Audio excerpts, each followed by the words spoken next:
Ladies and gentlemen, it is my pleasure to welcome you to the high-level conference on justice for children, jointly organized by the European Union and the United Nations Children's Fund.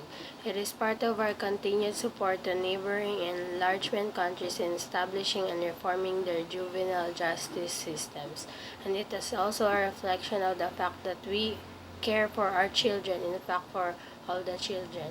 Before taking stock of the current state of play and what needs to be done in the future, let me underline my strong commitment to implementing the European Union's policy on the promotion and protection of children's rights.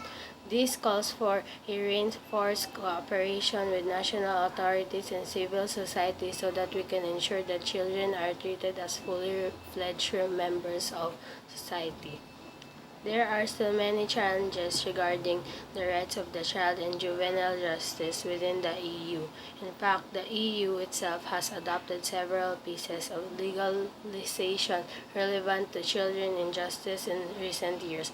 For example, the Directive on Sexual Abuse and Exploitation, the Anti-Trafficking Directive, and we intend to propose a new measure on suspects defendants.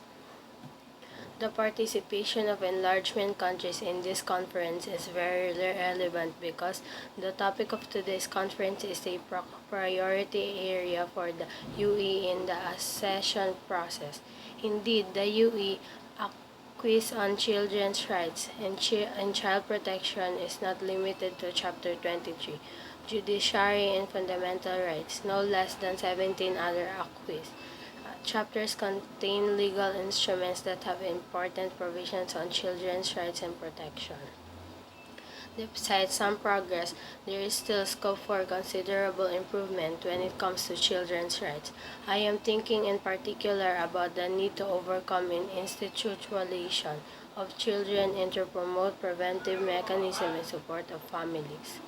And our concerns don't just end here. Let me mention 6 other important areas that need to be addressed. Lack of questioning children's rights in criminal proceedings. Lack of adapted facilities corresponding to specific needs of juveniles and detention. Insufficient free, illegal, and aids of juveniles. Repressive responses to juvenile offending, lack of effective alternatives to definition and hence an overuse of detention, and lack of specific measures for child victims leading to unnecessary trauma and re-victimization.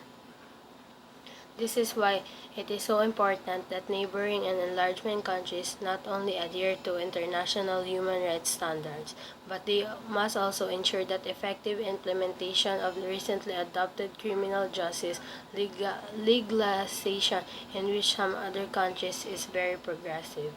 Support for justice reform is one of the core pillars of the European Union external action.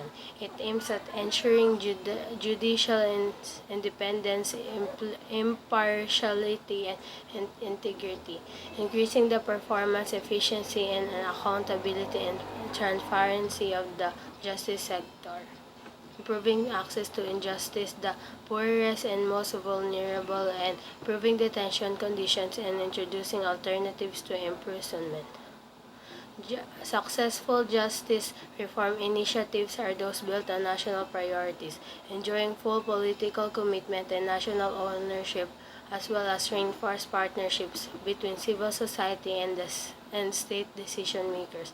I would like to remind you about the ongoing support that the European Commission is providing in the neighborhood and the enlargement countries. In the neighborhood countries, the Commission is supporting juvenile justice reform within the rule of law agenda in Ukraine, Georgia, Moldova, Azerbaijan, and Armenia through financial and technical assistance provided by the European Neighborhood and Partnership Instrument.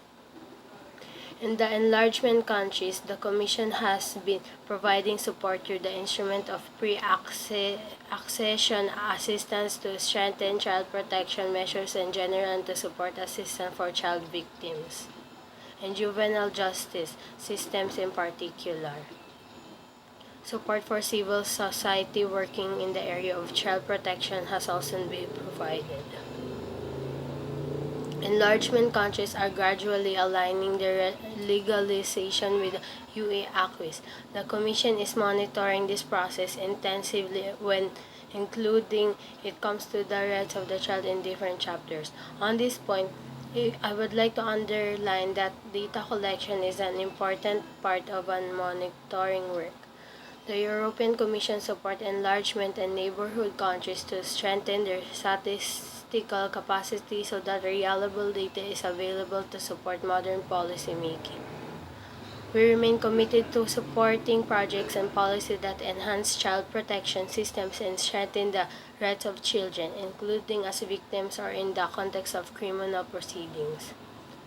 Recognizing that juvenile justice reform is a key entry point of the promotion and protection of children's rights, UE support to date in advancing the juvenile justice reform agenda has focused on two areas. First, law reform, the promotion and intention of children's rights in particular by encouraging and supporting the enhancement and review of national legislation to ensure its compatibility with relevant international standards on the right of the child, in particular the Convention on the Rights of the Child, and enhancing the capacity of law enforcement agencies for investigation into the violation of children's rights and the development of child-friendly procedures in pre-trial and court proceedings.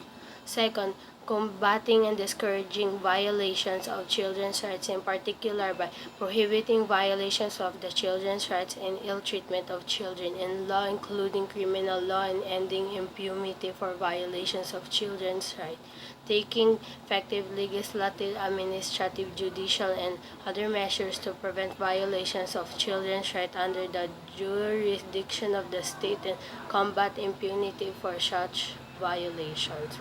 We do not work alone. UNICEF is one of our traditional partners whose vital work in the field is advancing the children's right agenda in the line with international standards and best practices.